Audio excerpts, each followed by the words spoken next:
Happy Wednesday, everyone. Welcome once again to another fabulous edition of the Greater Lawrence Chamber of Commerce Chamber Chat. I am Lawrence Chamber of Commerce President Brad Kloffenstein. With us this week, we have a fabulous guest coming to us live from New York City. She was also a Boilermaker with me up at Purdue, Jane King, who brings you daily reports from the NASDAQ. Jane, welcome to Greater Lawrence Chamber of Commerce Chamber Chat.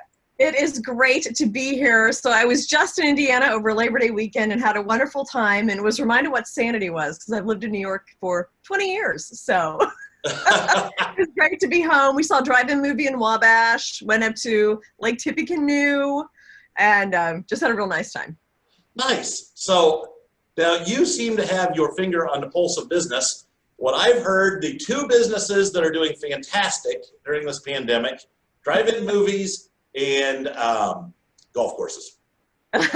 Well, you know, what's been really interesting is the economic ripple effect of this pandemic. I mean, who could have imagined roller skates are selling, mayonnaise, you know, yeast. You can't find yeast for 2 months. I mean, it's just been an unbelievable, there really should be like some economic lessons for the next generation about the psychological impact of this and what we all just are going through still. So it's been really interesting.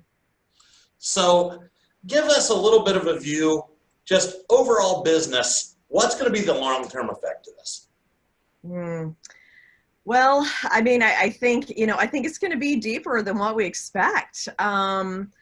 We've got unemployment now 8.4%. So those numbers just came out last week. So that's certainly an improvement from where we were in April, which I think we're at 15, 16% when those numbers first started coming out. You know, and it's kind of, from my perspective in New York is still at least 50% closed.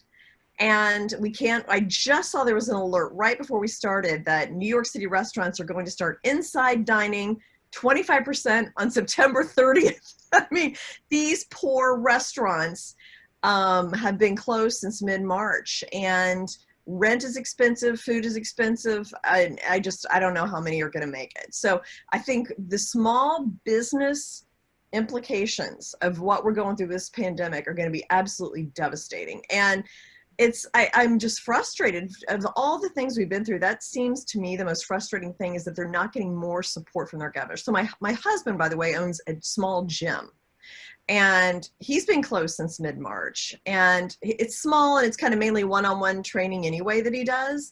But so he's been doing a lot of it on Zoom, and he's just now starting to reopen, but he has to put a new ventilation. It's like $25,000. I mean, I think a lot of you guys are small business owners, so you know, I mean, how hard it is. And I'm just really frustrated they haven't gotten more support here. So I don't know, this could be a year before we really see the impact. And I imagine there's going to be a lot of tax increases in these areas that have been hardest hit, like New York, and that are not reopening.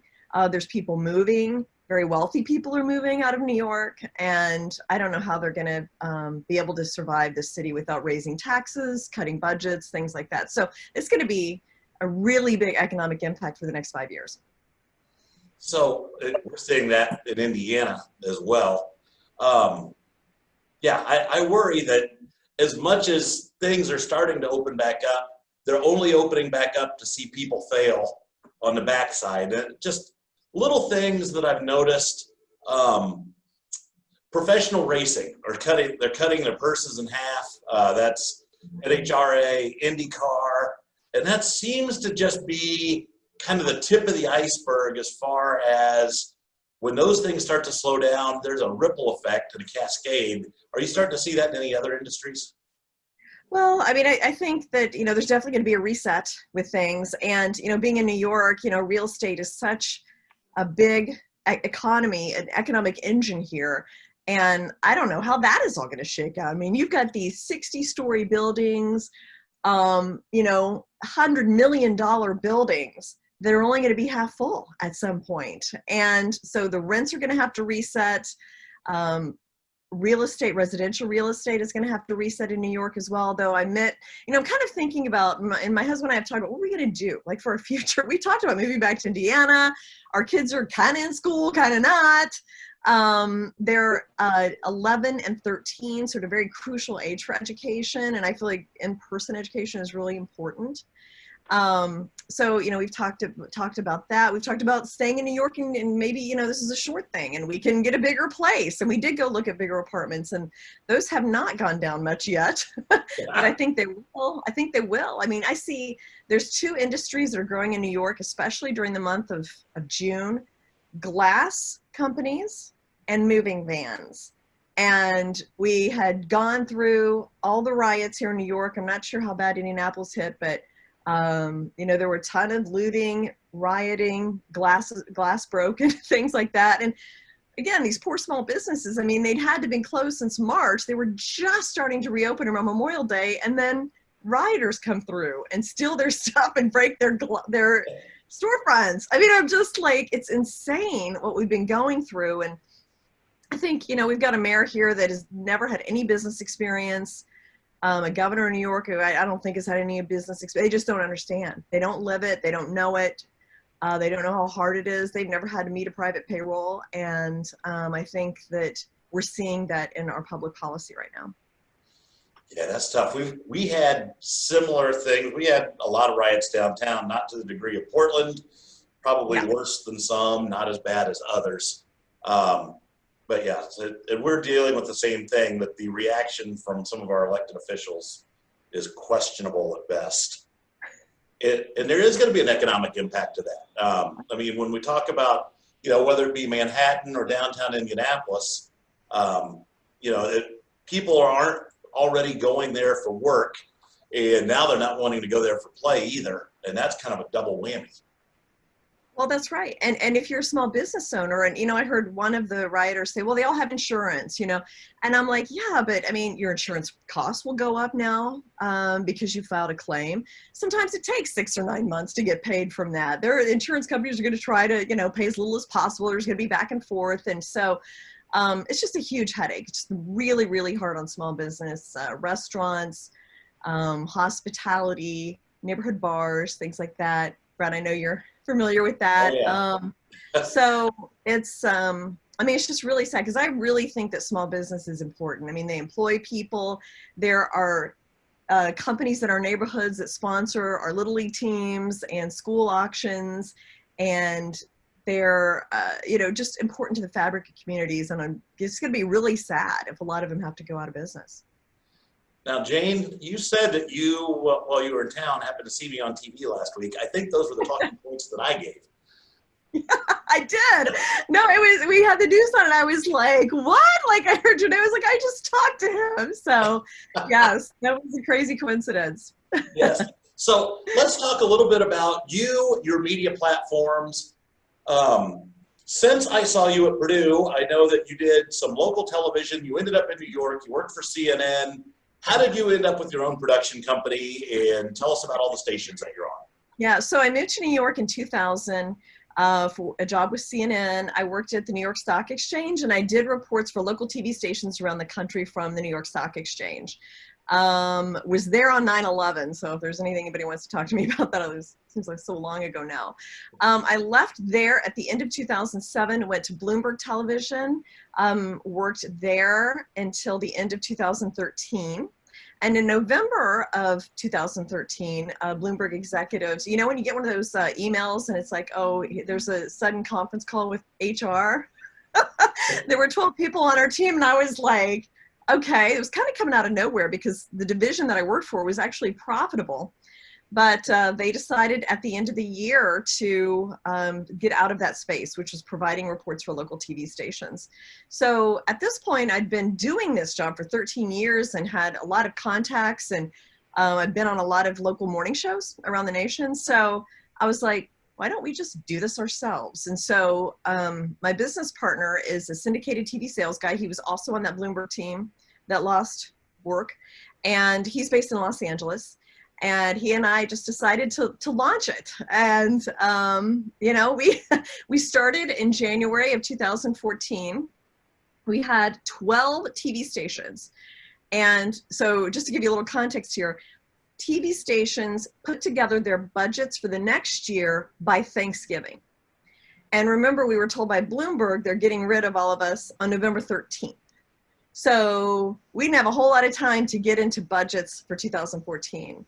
So there were a few kind of brave, there were these 12 brave stations that took us on, and it was enough business to get us through 2014. And then the next year we had 50, and we kept adding, and now we have about 90 TV stations. We've been doing more digital stuff. I'm doing more interviews. I've become kind of a mini expert on blockchain and artificial intelligence because I somehow got involved with the Global Blockchain Business Council in New York, and they feed me these companies and we do interviews, and I've learned so much about this new technology, and even went to a conference in Malta based based on blockchain. I mean, it's led to all these really interesting experiences. And so, I mean, I guess I think the lesson I would tell people is say yes to almost everything. I mean, you don't want to say yes to everything, but even stuff that you don't think totally makes sense at the time, just say yes to it. Like my friends are like, you want to start bringing these people into NASDAQ and do interviews, and they love the NASDAQ and it gives them credibility. And it has been absolutely eye-opening for me. And I think, when TV's over, I might go into that industry. And so it's been an interesting ride, but I love entrepreneurship. I don't ever want to work for anybody again. I agree, and I represent a bunch of entrepreneurs, so yeah. So I get that. So when you do your reports, where are you coming up with your stories? Where are you getting your data that you're presenting them to?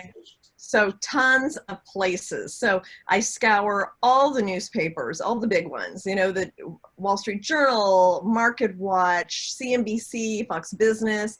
I get a lot of stuff from PR firms that send me things. I will just know, for example, like I know Apple's having their event on September 15th. So I got an invitation to that. So I did that story today. So it's like an amalgamation of a bunch of different sources with mainstream media. Just kind of, I know things are coming up. Like I know, like I have all these different markets. So I know, for example, for Indianapolis, I'm going to look for Eli Lilly news. I'm going to look for Simon Property Group news and Cummins news and Steak and Shake and things like that. So, and I'm like, I do a San Francisco station. So, there's an Apple and Facebook and, so it's kind of like, I try to localize it as much as possible. And I just kind of like watch a bunch of things. My husband's been great at cocktail parties because I can talk about like any company, and somebody's like, I work for JetBlue, and I'm like, oh, their earnings just were out, and so it's really boring, but I just kind of get it from a bunch of different places. So how much do you customize your reports for your particular market? Do you have like just one broad report that you send out, or are you doing several different reports regionally? So I do 21 localized reports. And they're kind of they're for cities that are top 50 markets and larger, because there's extra costs associated with going live, and those bigger markets have the money to do it. So we just added Charlotte, North Carolina yesterday. Nice. So, and I'm so happy that we're growing a little bit, even when we're kind of in a pandemic. So that was great news. So all of those stations, Indianapolis is included in there, get a customized report. So what I do is the night before, I send them an email with pitches on it, and it has about 15 different stories on things. So like tomorrow, for example, I know weekly jobless claims will be out. They're out every Thursday. So that'll be one of my pitches. And then I'll go through and see what all the news is today. And then they'll email me back and say, we want this story and that story and this story and that story. And then I start writing about 2:30 in the morning and make all those scripts customized for each of those stations. That's a lot of work. I'm a very fast typer. And you know where I learned typing? Purdue. It was probably the most useful skill I learned at Purdue is typing those long papers, and I just got to be a really fast typer. So it's crazy, but it helps. For Erica and Adam, who are on this call, when she says she learned typing at Purdue, back in those days, you had to go to something called a computer lab. And at Purdue, there was like 5 or 6 of them spread around campus. So you had to leave wherever it was you lived, get on a bus or walk, and hope that there was a computer open.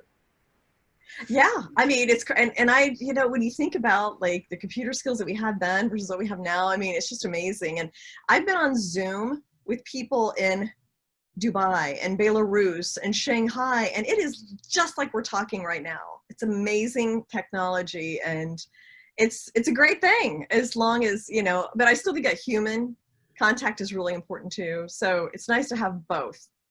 You can get a lot of business done through Zoom as well. Yes. So for those who don't necessarily know you well or know of you, talk about growing up. I mean, you were an Indiana girl through and through. I'm not going to call you a Hoosier. Yeah. But talk just a little bit about your background and growing up. And yeah, I think it's kind of cool that somebody from Howard County ends up doing NASDAQ reports. Yeah, well, I grew up in a small town about 10 miles east of Kokomo called Greentown. My high school is Eastern High School. It's a very farm school. My dad was a farmer. He died a few years ago, and went to Purdue, and really just was opened up by the college experience. Like, I'd never really been, besides Florida, too many places by the time I went to Purdue, and I was meeting people all over the world, and I just loved that. And I'm a huge proponent of education because of that Purdue experience and just how revolutionary it was for me. So I went to Purdue. I worked at TV18 in Lafayette. Always been interested in the stock market, and I grew up around the commodity market, so I was always kind of interested in that. Got a little tired of Purdue, or a little tired of TV, and got my trading license at Chicago Board of Trade. So that was like 1998, 1999. Was on the floor trading, you know, trying to trade corn and wheat and stuff, which is an amazing experience, but I didn't make any money. And then, so I got back in television, and I worked in Decatur, Illinois. And so I was there for about a year, and I got an opportunity at the ABC station in Philadelphia. So made that trip from the Midwest out to the East Coast. And I was in Philly for about a year and a half, and then got a job at CNN in New York doing those New York Stock Exchange reports. So that was the year 2000, and I've been in New York ever since then. So I came to New York as young, go get 'em, hopeful about the world, and now I'm an old cynical New Yorker. Been here 20 years. Hardly. I can still see you've got the Indiana spirit in you. Oh my gosh, no, everybody still is like, you're such a Midwesterner. I mean, even now, you know, I did it with a friend of mine who grew up in Brooklyn. I was like, you know what, it is what it is. I am who I am, so. That's where you say, damn straight, I'm going to get a breaded tenderloin. Yeah. Exactly. A chili dog. Yep. So I'll open it up to those who are here. Anybody have questions for Jane, since she's taking time out of her day to join us? Ross, Sure. you might have got all your questions answered earlier. I'll just jump in there. It's a nice transition. As somebody who grew up in metropolitan New York, across the river in New Jersey, Okay. and I did a lot of business in New York, 80s, 90s, early 2000s. And I just kind of remember being out to lunch with a media buyer at one point, and after some of the conversation that was very New York centered, my rep that was with me responded to the buyer saying, hey, he's from New Jersey. He understands what we're talking about. And his guy's comment was, oh, you're one of us. Okay. And, oh, yeah. Me in the media world, and you know, working on Wall Street, that for a lot of people there, the world ended at the Hudson River. The really far-sighted ones, maybe it was the Delaware River. So Yeah. it's impressive.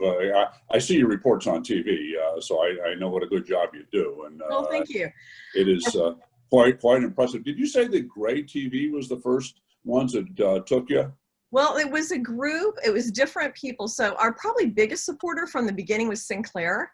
Okay. We had like 5 or 6 Sinclair stations from the very beginning. We have some Gray TV stations now, Nexstar, Meredith.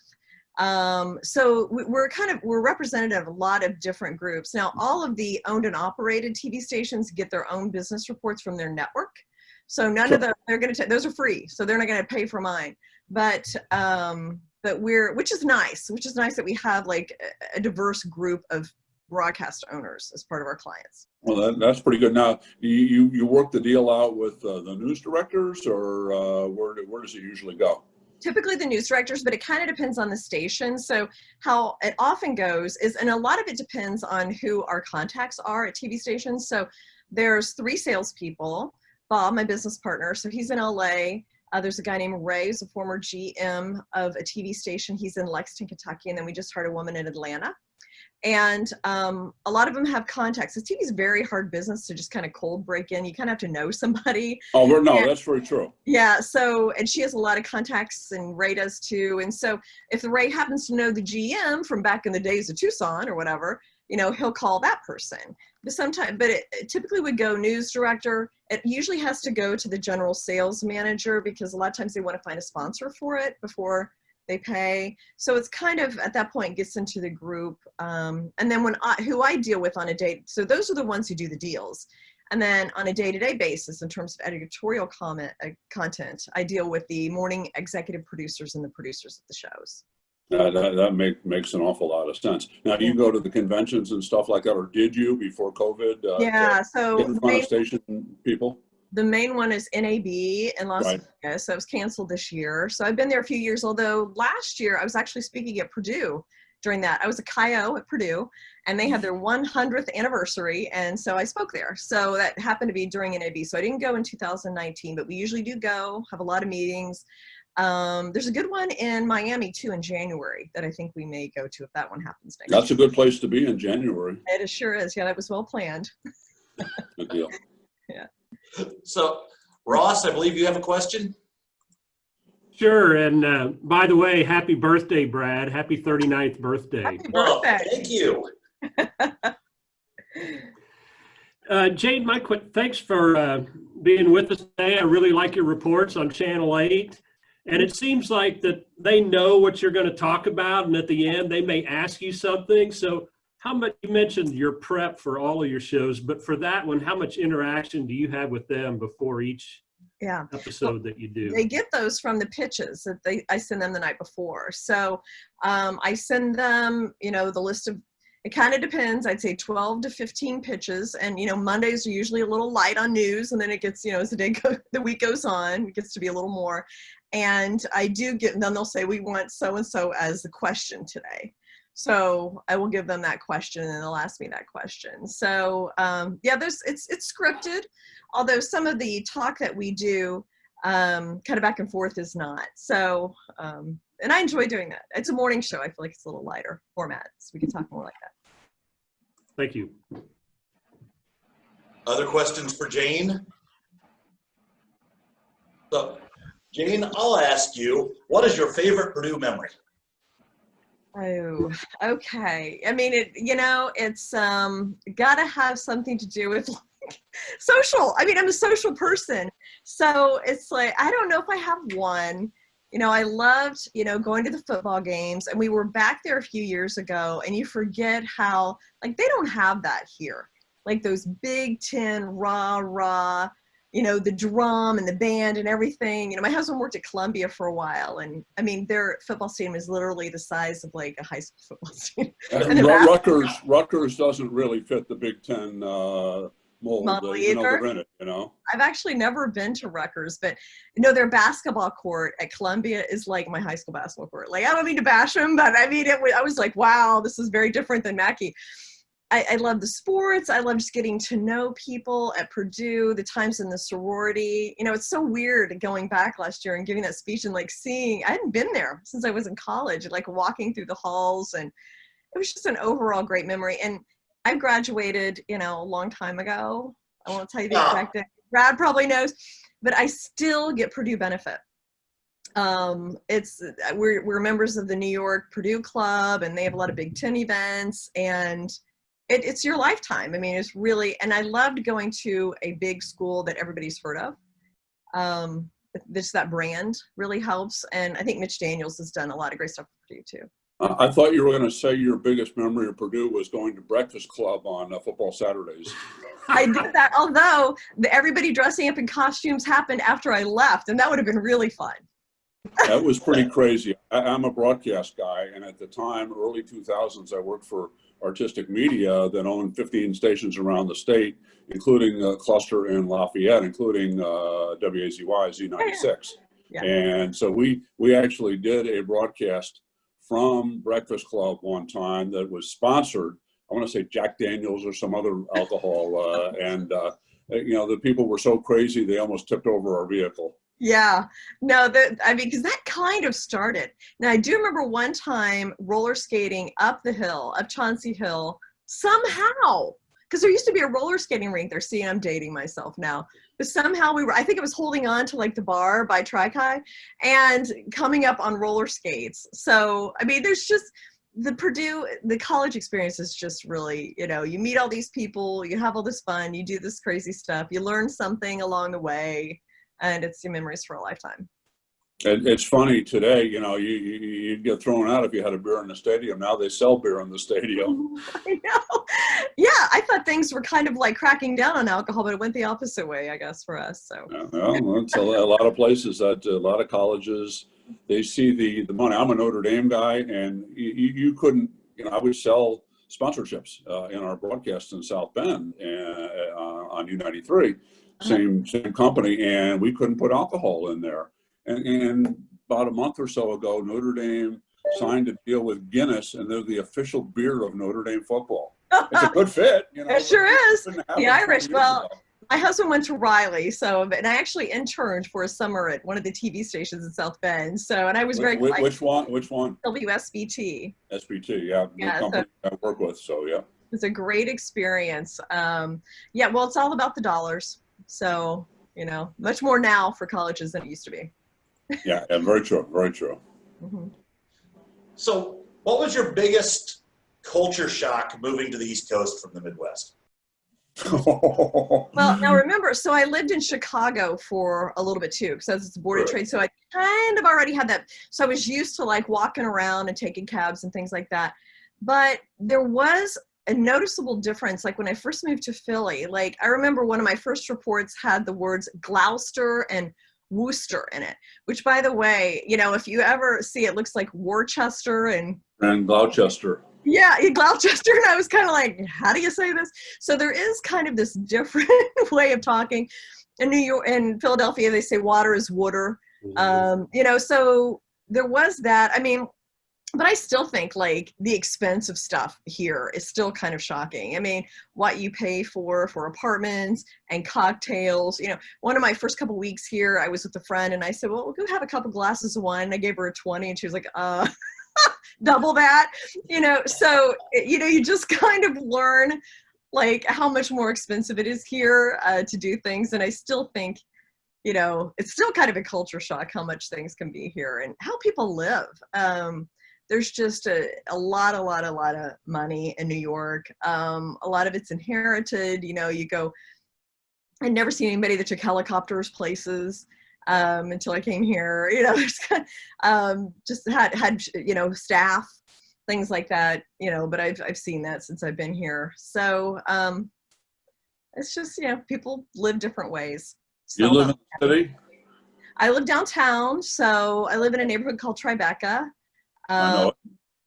So it's I could walk to the new One World Trade, so that's pretty close. And my kids, when they're in school, go to public school here. Yeah, by the way, private school here is about $55,000 a year, so that's still kind of a little shocking. It's crazy.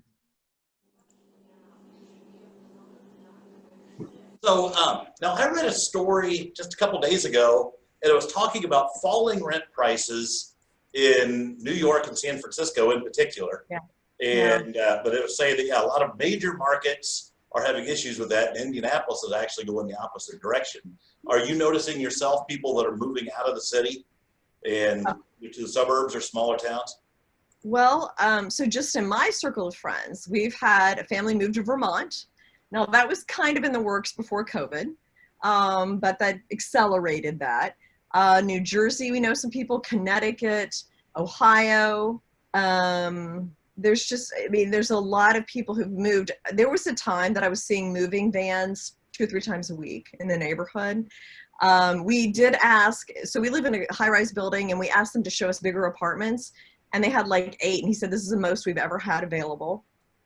It's just kind of anecdotal stuff. I was in the elevator, and there was a mover in there, and I asked him, are a lot of people moving? And he said, yes. He said there was like 20 in 1 month, like in another building downtown. So, but just from my experience, rents have not gone down that much based on what I've looked at. So I think they're, digging their heels in And they're used to kind of jacking people with rents in New York, and they're not going to give that up very easy. So I think there's going to have to be some competition. So I haven't seen it personally go down yet, but maybe the next few months.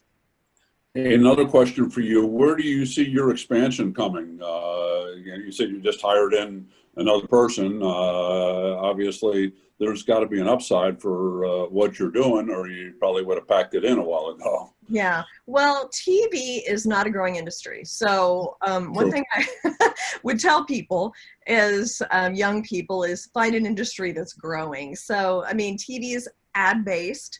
So many ad dollars are going to Google and Facebook. And I mean, it's hard to imagine a life without television, and it'll still be around for a while, but it's not growing for sure. So I think that every business out there should have some kind of digital component. So we try to do everything, you know, Zoom calls, and a lot of those interviews are really, and I'm just kind of, I mean, I don't have any ideas for huge expansion right now, but I'm always looking, and I'm trying, and I know it's got to have something to do with technology and some of these new technologies that are coming.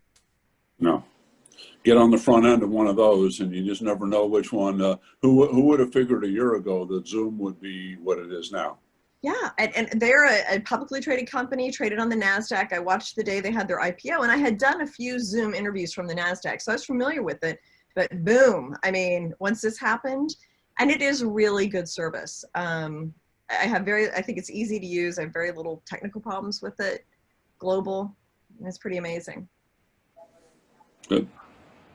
So Jane, one last question, and this is back towards, from a 30,000 foot view, where do you see the market going in the next year? Okay, well, who's going to be president? Good question. I do. Work it both ways. Work it both ways. Okay. There's a bunch of different scenarios. So I do think the market is good. The Federal Reserve has done a lot in terms of helping what we've seen the market do this summer. So I think, you know, I still have money in the stock market. You know, I had friends from Indiana texting me in March, you know, when we were down 3,000 points in a day, like, should I sell? Should I sell? And I'm like, I'm not selling. Don't sell. Yeah. And I was like, we'll hold hands and jump in together. I'm not going to sell. You know, that was the scariest time I've ever been in. So I am a believer in capitalism and the U.S. stock market. So, I mean, I think it will go well. I do think that a Trump presidency will be better for the stock market than a Biden presidency. I just think there's a lot of nervousness about regulation and bringing back some of those things, slower growth. So, you know, that's my opinion. So, Jane, any parting thoughts to those of us here in Indiana? Just stay sane, because there's this crazy times here. You know, when I moved to New York, it was a great city. I don't know what's going on now here. There's, you know, it's more crime and businesses are shut, and it's just not a good thing. And I just really hope that, you know, New Yorkers are creative and smart, and I hope we can figure our way out of this, because if not, it's gonna be really tough for New York. So anyway, love Indiana. So you guys enjoy it. Well, Boilermaker Jane King, thank you very much for being our guest here in Lawrence on Greater Lawrence Chamber Chat. For those of you who have joined us, thank you all for being here. Keep in mind, things we have coming up. Next week on the 15th, we have our Breakfast Matters luncheon over at the Reset Center.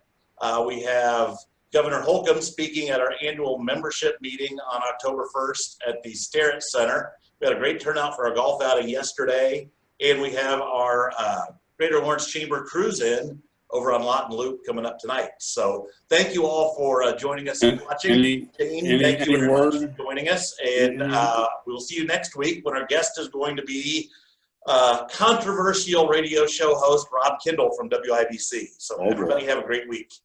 Hey, Brad, yes. Is there any word on the event over there at the distributorship, the after hours? The after hours at Monarch Beverage. It is on hold until they feel a little bit more comfortable. We are putting together an after hours, I think, for October 15th. So, and that's going to be at the Starrett Center here in Lawrence. Okay, so Monarch's more likely to be next year then, right? I would think so. Or Okay. yes. Or Just gonna let probably our guys know post-next. on the website here. Okay, thank you. All right. Thanks. Everybody take care. Jane, thank you again. All right. Thanks, guys. Bye.